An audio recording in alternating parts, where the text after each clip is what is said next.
Yo, good day sa inyo. Papunta tayo sa Mendocoro ngayon para tikman yung Bowls of the South. Meron doon Thailand, Philippines, saka Vietnam. Yun ata yung tatlong ramen na gagawin nilang kakaiba na tugma doon sa mga bansa na yun. Nandito tayo sa Grab kasi hindi ako makapag-drive. Sariwa pa yung tapilok natin galing Davao. Tapos yun, punta na lang tayo doon sa bahay ng kaibigan ko kasi pagda-drive niya ako eh. So yun, nandito na ako sa sasakyan ng tropa dito sa bagong-bago niya Honda Pilot.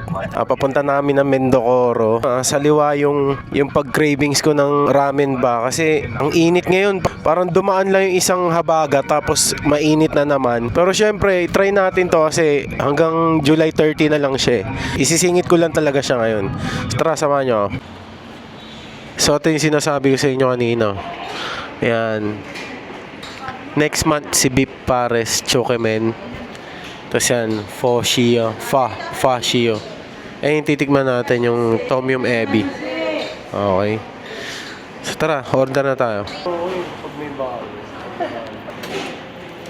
Ang in-order natin ay gyoza, Tom Yum Ebi Ramen, Yuzu Basil. Yun yung titikman natin ngayon. Hintayin na lang natin order natin, tapos wagabite na natin.